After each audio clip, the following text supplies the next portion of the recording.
தேமுதிக மட்டும் 9 தொகுதி ஜெயிக்கல. இன்னைக்கு அண்ணன் ஸ்டாலின் அவரே இன்னைக்கு தோல்வியை சந்தித்திருக்கிறார்.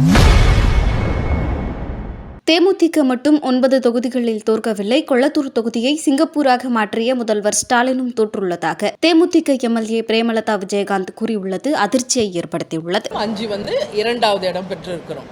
இப்ப நடந்து முடிந்த தேர்தல் உண்மையான தேர்தல் இல்லை என்றுதான் மக்களுடைய கருத்து. இது ஒரு சுனாமி, இது ஒரு மாயை, இது ஒரு கவர்ச்சி, ஒரு சோசியல் மீடியா பவர் கொண்டு ஜெயிச்சது அப்படிங்கறது சொல்றாங்க. தேமுதிக மட்டும் 9 தொகுதி ஜெயிக்கல. இன்னைக்கு அண்ணன் ஸ்டாலின் அவர் இன்னைக்கு ஒரு சிங்கப்பூர் சிட்டி மாதிரி டெவலப் பண்ணி வச்சிருக்காரு கொளத்தூர் தொகுதியில. அதுக்கு மேல யாரும் ஒரு தொகுதிக்காக செய்ய முடியாது. அவரே இன்னைக்கு தோல்வியை சந்தித்திருக்கிறார். மிகப்பெரிய ஜாம்பாவான்கள் என்று நம்ம சொன்ன அனைத்து அமைச்சர்கள் இன்னைக்கு தோல்வியை சந்திச்சிருக்காங்க. யாரெல்லாம் ஜெயிப்பாங்கன்னு நினைச்சோமோ அவங்கெல்லாம் தோற்றிருக்காங்க. ஆனா அதுவே இறுதி கிடையாது. மாற்றம் என்பதுதான் உண்மையானது. Anything can change any time. அதனால நிச்சயமாக எப்ப வேண்டுமென்றாலும் தேர்தல்கள் வரலாம், மாற்றங்கள் வரலாம். எதற்காக அஞ்சக்கூடிய கட்சி தேமுதிக கிடையாது.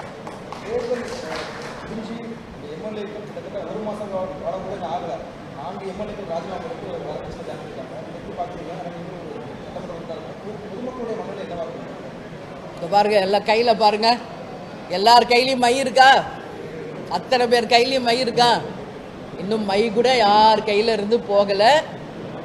அதுக்குள்ள இப்படி ஒரு நிலை தமிழ்நாட்டுக்கு வரும் என்று யாரும் கனவுல கூட காணல.